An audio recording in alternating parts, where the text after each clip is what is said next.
They did it again! The Vancouver Canucks need to stop with this, you know? And I'm not even talking about what's going on the ice. When we talk about what's going on the ice, we can say the same things over and over and over again. Oh, we played well in the first few periods. We had a good 30 minutes. We played a moral victory game. But they have to stop doing this TD jersey giveaway thing. Take a look at this 5 minutes before the game. TD Canada will be giving away a reverse retro jersey to a lucky fan and their Canucks buddy for every Canucks goal tonight. Last time they did this, the Canucks got shut out 2-0. The game the other night against Edmonton, where they blew that 3-goal lead where they actually scored, they didn't do this, oh, we'll score a goal and then we'll give away a jersey to you and a friend kind of thing. They just did it for people who replied in an Instagram post. This time, they were going back to the goal thing. Oh, if we score a goal, you get a jersey. That's how it goes. But they get shut out again. Twice they've done it, and twice they've gotten shut out while doing it. That is some crazy Canucks luck. And I think when it comes to the way the Vancouver Canucks lost tonight, it doesn't really feel as demoralizing as the last one, where they blew a 3-0 lead, but it feels a lot just more doom and gloom. Demoralizing implies an expectation that the fans actually have for the Vancouver Canucks to go out there and win. Because when they have a 3-0 lead, in the first period nonetheless, you don't expect that team to lose. It was demoralizing because we just got our hearts just ripped out of our throat. And just thinking about, wow, we had a 3-0 lead and we lost it. They tied it. And the Canucks, playing down 4-3, were a completely different team than the team that was playing when it was tied 0-0. They sucked. This time, it wasn't even demoralizing because there wasn't even an expectation of the team being able to succeed, because it was just one of those games, man. Like, halfway through the first, partway through the second, I was like, okay, Mike Smith is going to get a shutout. Like, this is going to happen. No matter how good the quality of chances are that the Vancouver Canucks get tonight, Mike Smith is getting that shutout. And I didn't want to tweet about it. I didn't want to make any posts or whatever because I didn't want to hashtag manifest that thing into existence, you know, with the sparkling emojis around the phrase. I didn't want to do that. So I was like, okay, let's just calm down, keep my thoughts inside my head. I'm thinking that Mike Smith is going to get a shutout even though we've only played 25-ish minutes in the hockey game, but let's see. And it happens. The Vancouver Canucks lose 3-0 to the Edmonton Oilers, and this one was all doom and gloom because you just didn't really feel all too hopeful. And I mean, I guess there were some parts where you were feeling kind of hopeful. I'm kind of hyperbolizing here. That's kind of what Canucks fans do, don't we? We saw some very good opportunities from guys like Jake Virtanen, for example, whom I said was a question mark to play on that second line because I was really questioning the idea of having Jake Virtanen, a questionable defensive player, playing on what is the most defensively demanding forward line on the Vancouver Canucks, alongside of Bo Horvat and Tanner Pearson, moving JT Miller to the third line with Gaudette and Sutter, and having Nils Hoglander as the new addition to the Boeser PD duo over there. Really interesting line shuffles, really interesting results. We saw Jake Virtanen with a number of chances, and Mike Smith, as the magnitude of save increased with every passing shot that Jake Virtanen had, it just upped the confidence in me even more that the Canucks would ultimately get shut out, and this is what we saw here tonight. And it sucks, because Thatcher Demko was legitimately, like, one of, if not the best players on the ice tonight. He loses 3-0. He lets in 2 goals here, because the last one was an empty net. Connor McDavid, of all people, getting the empty net. You saw how desperate McDavid was in the last game to get the empty net goal, but he didn't end up succeeding. He's out there looking to get points and looking to get goals, and he gets a goal and an assist here tonight. But Thatcher, the Snatcher Demko, had to face, like, 3 or 4 breakaways in the first few minutes.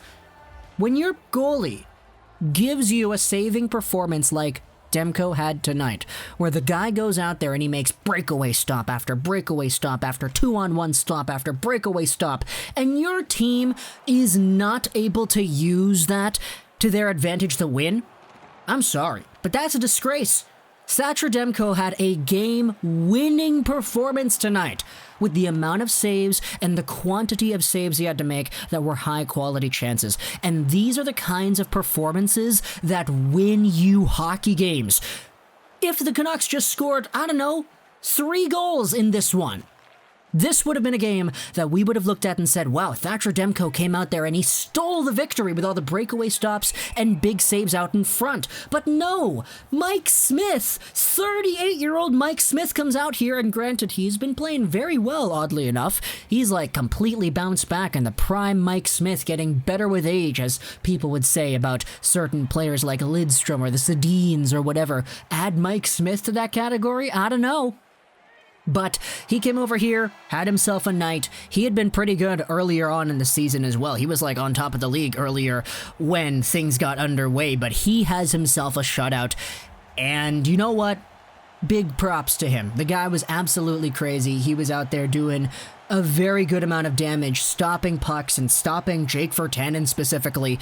And I think just the quality of chances for either of these teams here, both for Vancouver and Edmonton, I think it just really speaks volumes as to how poorly the defending is in this division as a whole, because both of these teams were giving up grade A chances. I mean, the Vancouver Canucks had their own fair share of opportunities to go out there and convert on, but they did not do so because, of course, now the Vancouver Canucks are 3 points ahead of the Ottawa Senators, who have 2 games in hand. So, yeah, Luke Hughes, are we going to start talking about this even more now? Luke Hughes, we are literally 3 points away from last in the North, and they have 2 games in hand? Yeah, okay, the Canucks are totally gonna go out there and start stringing together wins. All it takes is a 6-game win streak to get back in there and into the swing of things and into playoff contention territory again, right? Because they're totally gonna go out there and get 6 wins. Not saying that I don't believe if they went out there and did it, fine, I'll eat my words, I'll be happy,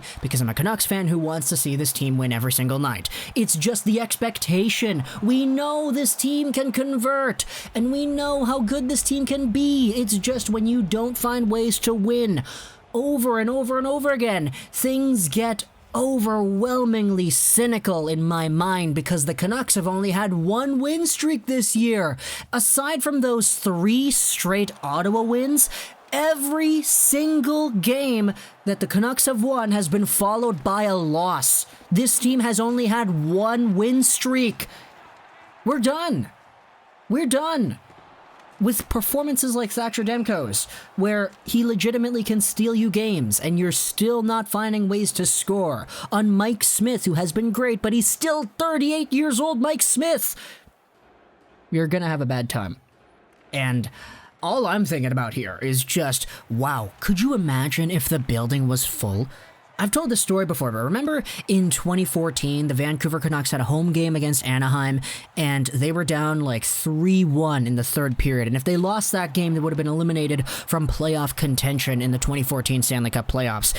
And when the Canucks were in their own zone in the 3rd with however many minutes left and they were still losing, the fans started booing. The fans started chanting, "Fire Gillis." And the fans had their voices heard. Now, in 2021, there are no fans. Everybody's on Twitter in the Instagram comments talking about how you need to fire this and fire that and trade this guy and trade the other guy. But it's not really getting there to the same vocal, established point like it was in 2014, because nobody is physically there to speak out and have their voices be heard. Everybody's just talking about it online. I'm like this too. I'm just kind of feeling all my stuff into this microphone over here and posting it onto YouTube, because for some reason people enjoy watching this stuff, and some people can kind of relate to what we're talking about here.